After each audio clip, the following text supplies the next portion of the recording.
Hello everyone, welcome to IMPRINT IS. I'm Varun Khallar, and today we'll be looking at the daily new discovery for the day that is 19th of November 2018, right? Okay, and before this, you can actually access our PDF in our Telegram group. In case you are unable to find the link, just search for IMPRINT IS on our Telegram, right? Okay, so let's start. So what all we'll be covering today, the GST and its impact on the logistics sector. The RBI issue, we'll talk about it in a continuation. This is investment and the Indian government. This is important. I would say that this is something that I think you should write an answer today on. Then cyclone Gaja editorial. In case you haven't prepared the cyclone topic from in geography, this is something that you will need to do, right? I'll try to come up with another video on cyclones itself, right, in geography.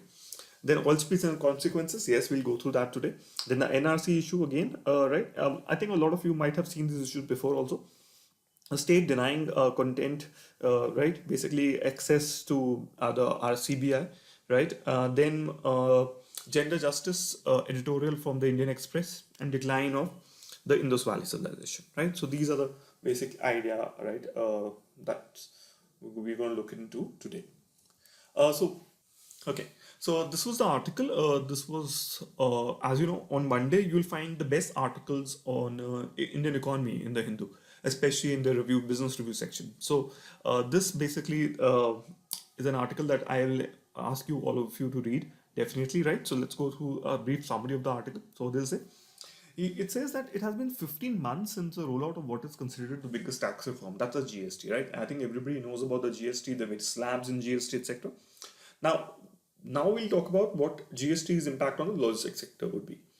Now, what used to happen was that, obviously we had a fragmented logistics sector, and now we say that, that in the logistics sector, outsourcing and value addition will increase, right? And logistics sector market will be reach 250 billion plus in the next 2 years, and it will, provide livelihood for more than 22 million people, right? And it will now go to 40 million by the next 2-3 years, and it will be a very very high rate of growth. And this is because of the fact that pre GST, we were, the logistics sector was, unable to add value to the basically the sector, right? And we were seen, right, logistics sector was basically seen as mere transporters or contractors. Okay, so now it has changed. What are the reasons for the change? Let's look at that. Please note this. So now what has happened is GST has replaced at least 7 indirect tax sets and eliminated the need for warehouse hubs across the states. And it has also eliminated, the toll nakas, the checkposts, that is. And thereby the waiting time is less. It has led to 12 to 15% reduction in the turnaround time of, the trucks. Then there has been better utilization of vehicles and warehouses, and this has increased efficiency and productivity, thus leading to very very low overall cost, right, in comparison to before, that is. So this has considerably benefited the supply chain directly and India's growth indirectly. And now obviously we have a lot of technology as well. We have load design solutions technology, we have vehicle tracking technology, the inventory tracking technology, route optimization. I think a lot of people, I think you guys would have used Uber, and you have used right, Ola, and you have now actually used Swiggy also. So you can see, when your food is coming. So I think that would be a very simple way of seeing that now that will going to happen soon in the logistics sector. And logistic cost has been the biggest stumbling block for Indian manufacturers who are eyeing exports, right? And typically 13 to 14% of GDP, that's the total cost of India's logistics. And in advanced nation, just 8%. So therefore, definitely percentage of outsourcing is very, very high in developed markets, right? So this is about the logistics sector, right? Then what about other benefits? The GST, obviously, if you haven't gone through it, it lowers the cost of goods and services. It's a boost to the economy. It would make India globally competitive, right? Obviously, it's a common market with common taxes, and it removes economic barriers, leading to integrated economy, right? And it subsumes basically the central taxes and state taxes into a single tax. Now, the cascading effect of tax, it improves the competitiveness, it improves the liquidity. As I think all of you do know that the fact that GST is a destination-based tax, in case, right? And GST is technological driven. It will reduce the human interface, and in that sense, it's somehow seen that it will reduce corruption. Also, it will give boost to the Make in India initiative of the government, right? So this was just briefly about GST. In case you want to go through GST in detail, I would advise you to go through the Yojana, right? There's a GST, Yojana GST. Just type Yojana GST right on Google. You'll find the PDF of that Yojana, and I think you should go through that. Okay. Then obviously, what are the benefits of GST? Right, low compliance cost, one common market, brings down inventory and logistic costs, and this is what we're discussing today. It gives e-commerce sector a boost. It replaces multiplicity of taxes. It lifts up the less developed states, boost investment. Manufactured goods become cheaper, right? Though obviously, it has worked both ways. It will boost revenue through low tax evasion and input tax rate, and there'll be growth in GDP. That's the idea behind GST. And I think in the medium term, like let's say 5 years or so, GST would give us a growth rate, right, boost. Okay. Now the next big issue that I think all of you would be going through in the newspapers, and we have talked about it even before, is the Section 7, right? The idea is that Section 7 has never been used, right? The government basically has referred Section 7 of the RBI for consultation on these issues, but it may refrain from issuing directions using Section 7 because Section 7 of the RBI Act has never been used. Okay.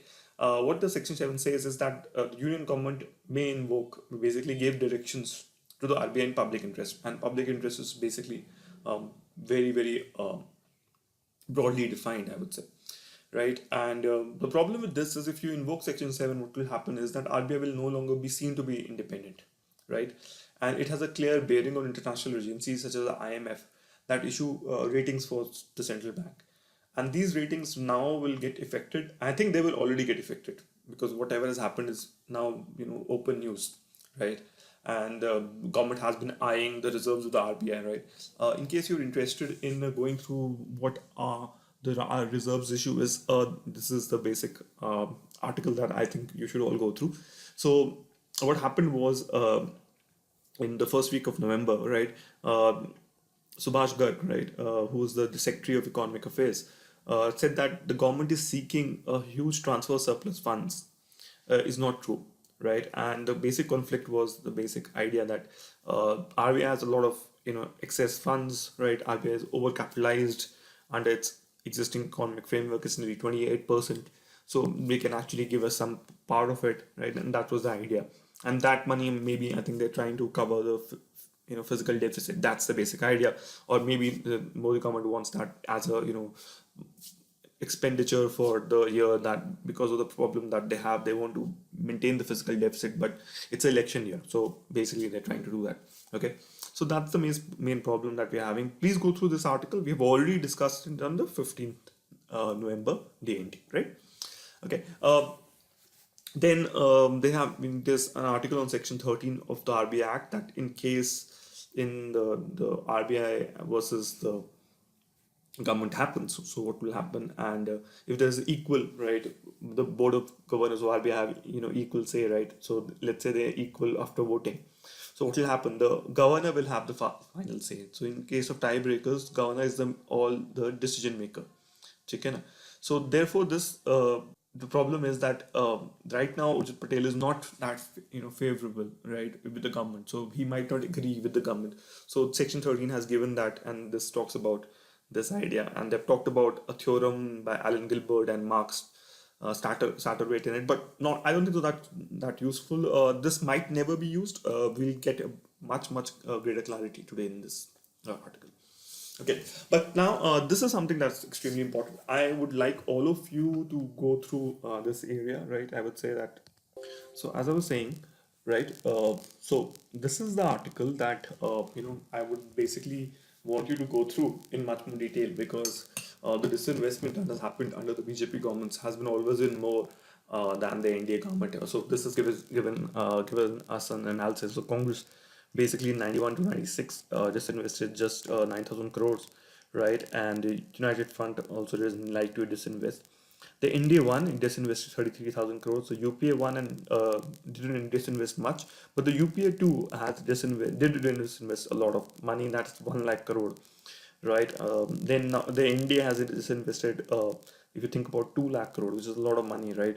And you should wonder what has happened to all the money, right? Okay. where all these proceeds have gone. And so it says an NDA government led by Prime Minister Narendra Modi accounts for a whooping 58% of all disinvestment that has taken place since 1991. Right, so this is one of the big news, right? And it tells us that disinvestment worth 3.96 lakh crores had taken place since 1991. So let's look at the definition of disinvestment. So disinvestment can be defined as the action of an organization or government selling or liquidating an asset or subsidiary. It also refers to a disinvestment or disvesture. Disvestiture. What are the types of? There's a minority disinvestment. Normally, that's the idea. That's what we want to do, especially in profit-making organizations. So the government retains a majority stake in the government and ensures management control. Then there's a majority disinvestment in which the government post disinvestments, retains a minority stake in the government, right? Then this complete privatization where the overall disinvestment happens and 100% control is passed through a buyer. So what we actually prefer is minority disinvestment in India, in the PSUs especially, right? Because it doesn't lead to any kind of strikes. But in loss-making units, we believe in complete privatization if possible. What are the objectives? Obviously, to reduce the financial burdens of the government, to improve public finances, to introduce competition and market discipline, right? Because if we feel the private sector is much more efficient in a lot of ways, and the government should focus on major things, right? And that should be health, education, etc. To fund growth, to encourage wider share of ownership, all right? We want the people to actually invest in these companies, and that's why we do IPOs to depoliticize non-essential services because typically leads to a lot of politics if they are PSUs. So what is the importance? Presently, the government has about 2 lakh crore locked up in PSUs. So this investment, of the government is very very significant because what is the main problem that we feel after disinvestment? So what are the funds of disinvestment used for? So financing the increasing physical deficit, financing large scale infrastructure development. I think that's the should be the major crux of it, that we should focus on this more, right? That is a right disinvestment for large scale infrastructure development. Then for investing in the economy to encourage spending, right? That's something that I think we should definitely go through. The idea should be that we should basically use it for large scale, right, infrastructure development, right, and for retiring government debt. So basically, if let's say there's some kind of debt we have taken from the government, right, so that should be done.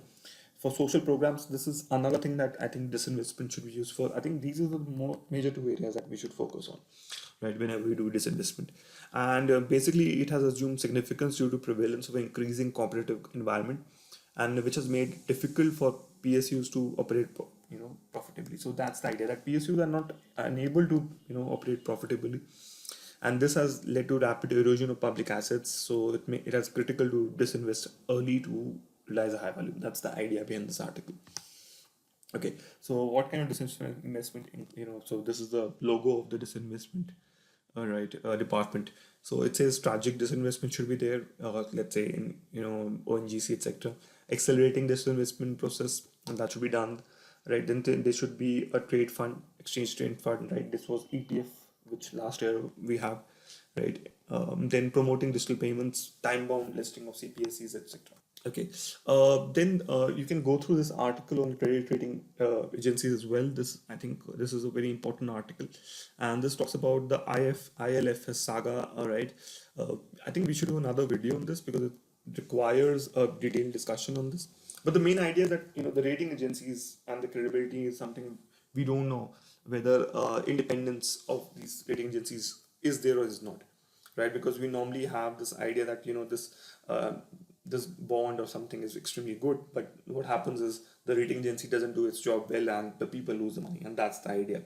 Again and again this is happening, and this article talks about the fact that the ILFS saga has brought the spotlight back on the credit rating agencies for all the wrong reasons. And right, it was initially in 2015 where Amtech Auto defaulted on the repayment of its bonds. So this has happened again now. What happened was, after the Amtech saga, right, SEBI aimed at there was a lot of measures SEBI did for strengthening the rating process and enhancement of the credit rating agencies, and this led to obviously standardization of ratings. But the IIL-NFS episode reminds that there are issues, right, to be addressed, and before reliance on rating agencies can increase, right? So that this was about it. But I think for us, the most important prelim question would be what are these rating agencies, and name of them and where their headquarters, and that would be it. Then we have an article on Cyclone Gaja. So as I said that whenever you see a geography related question, something like, so as soon as you see Cyclone Gaja, you should actually prepare cyclone as a topic, right? And here itself. Now today, you should take some time, pick up your geography notes, and open chapter on cyclone, right? So Cyclone Gaja basically took a toll of more than 45 lives. It has damaged infrastructure, property, etc. So now idea should be, so what kind of mitigation factors, or what can you do when a cyclone occurs? So this is a topic for disaster management, and this has to be done in detail, right? And we have covered it in the previous lecture, right, in cyclones. Okay. Then the next topic is there was a reported oil spill at Ennore port, and a merchant vessel, MT Coral Stars, discharged fuel oil through a flexible hose, right? And this happened, and this flexible hose is found to be snapped, and that has led to discharging of oil, right? Initially, they stopped the transfer of oil, but still, the oil spill is obviously around 2 tons. It's saying an Indian coastal guard has been pushed into service. So this is not a major spill, but still it is a big one. So that's, I think, there. Okay. So what are the environmental consequences of oil spill? This is the kind of question which can come. So oil spills are caused by tankers, damaged tankers, pipelines, which has happened here, or offshore rigs, which happened in deep horizon, right? Often result in immediate or long-term environmental damage that can last for decades. And these are among the most notable areas of environmental damage, right? Okay. Then so there, where can it happen? So beaches, marshlands, and the fragile equator ecosystems. So that's the idea here. Oil spills, quote, everything they touch, they become unwelcome, but long-term effects are on the ecosystem they occur, right? So the oil coats and clings, they cling to every rock and grain of sand, and this oil washes the coastal marshes, mangroves, etc. It damages the plants and makes the area unsuitable for the wildlife. So when oil eventually stops floating on the water surface and begins to sink in the marine environment, it can have similar damaging effect on the fragile underwater. Okay, right. So that's a huge issue, I would say. Then birds also, because oil spill, damage nesting grounds, they potentially cause serious long-term effects on the entire species, and this happened during Gulf War especially. And they also disrupt migratory patterns by contaminating area where the migrating birds normally stop, right? And even a small amount of oil can be deadly to a bird, right? And because they can coat the feathers, and they make flying impossible. They also destroy the bird's natural waterproofing and insulation, and leaving them vulnerable to hypothermia or overheating, right? So they often swallow oil, right, when they try to clean their feathers, which also damages their internal organs and leads them to death. That is how it happens, right? So this is a very, very sad thing, right? Marine mammals, whales, dolphins, seals, and sea otters are affected, right? Oil can clog the blowholes of whales and dolphins, so this basically makes it impossible for them to breathe. So this is another problem that we have, and this disrupts their ability to communicate.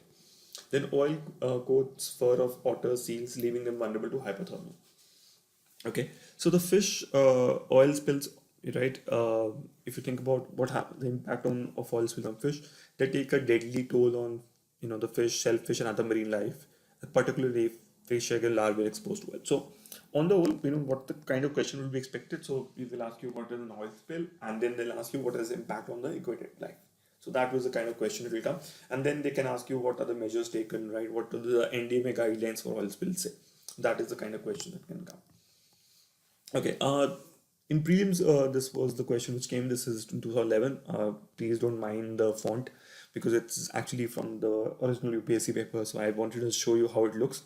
Oil Zapper was in news. What is it? Obviously, it is friendly technology, right? Eco-friendly technology for remediation of oily sludge and oil spills, right? It's a genetically engineered biofuel. No, it is a later technology to clear from, right? And so the idea is that you should be able to answer. So please answer this question, right?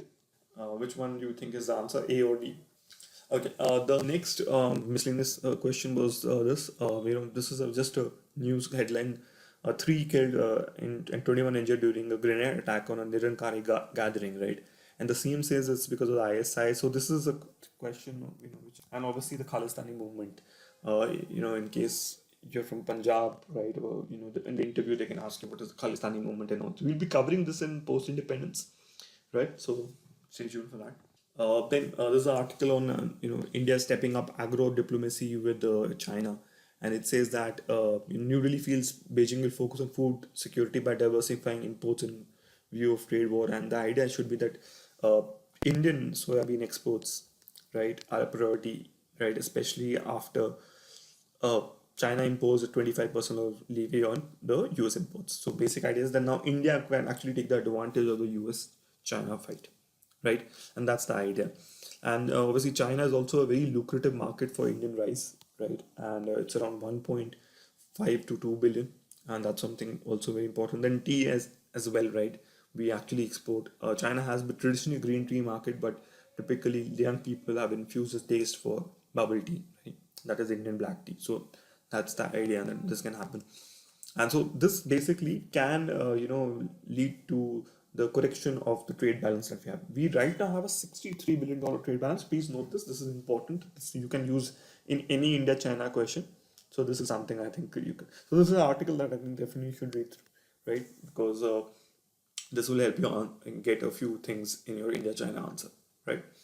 Okay.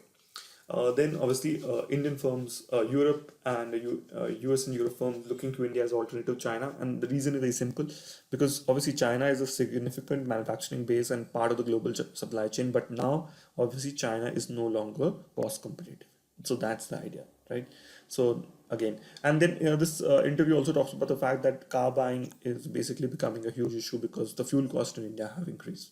Okay, so he's saying that fuel inflation is a big factor for India because it increases discontinuity in pricing due to rupee depreciation. Fuel prices affect the rupee in relation to the dollar, and that affects landed cost of all other commodities entering the country, and this thereby leads to a spiral.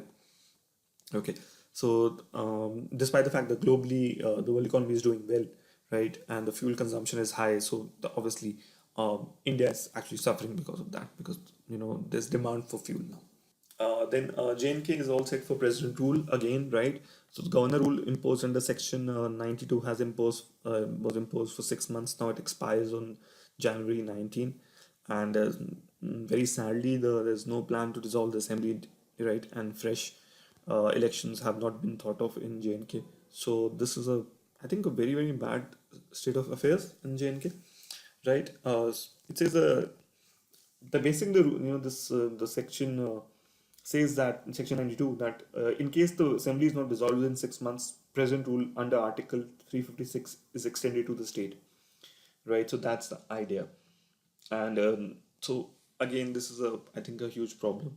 Then 4.5 lakh people have reapplied for the NRC inclusion, right? And for what are those? Right, let's look at what is NRC. So NRC during the census of 1951, a citizen, a national citizen, कैसे register? मतलब how does he get registered? Contained the details of every person by village. It basically holded the name of the person's name, his father's name, his husband's name, age, houses, holding belonging to them, and basically the means of livelihood and so on. And this was enumerated and kept in the offices of the deputy commissioner and sub-divisional offices as per a center instruction in 1951, right? And in early 60s, these registers were transferred to the police. Now, in after because there was constant migration which is keep on happening in Bengal and these areas. So when Bangladesh was created, Assam witnessed a large-scale migration of East Pakistan, right? But obviously we had a very treaty of cooperation friendship. So obviously this migration continued, and this regular influx of immigrants, right, was brought to the notice of the Prime Minister, and the All India Assam Student Union submitted a memorandum in 1980, right?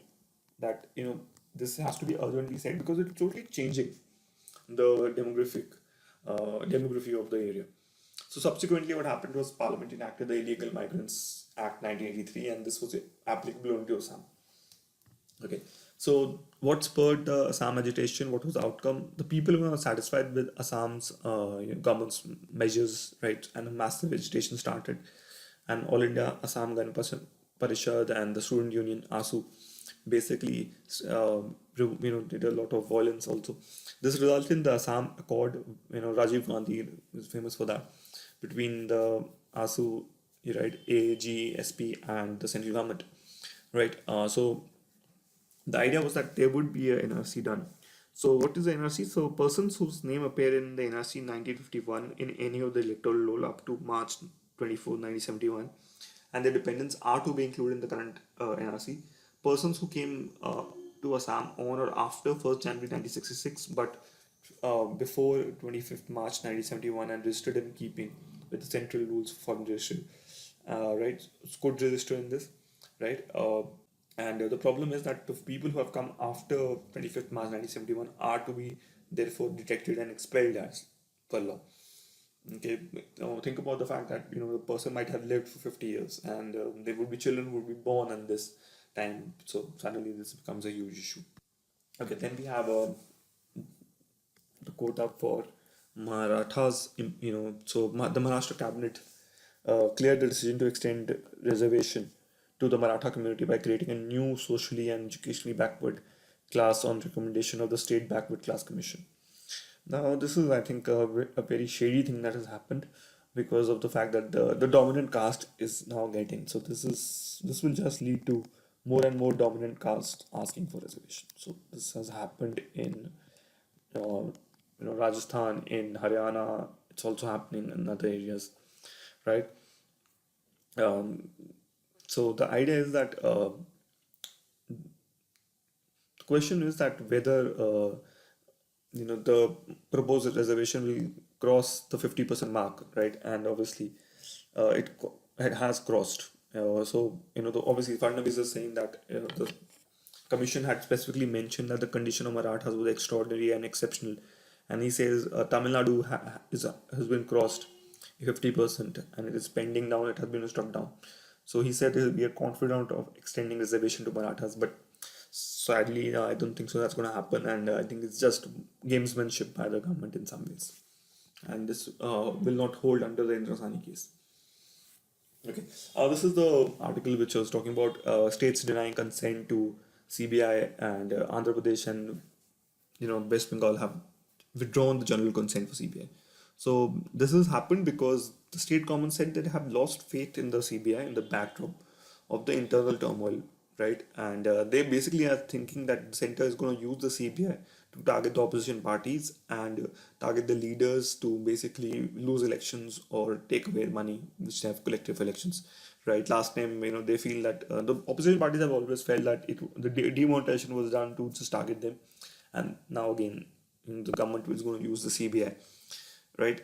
So the general consent, why it is required? Because CBI is governed under the Delhi Special Police Act, right?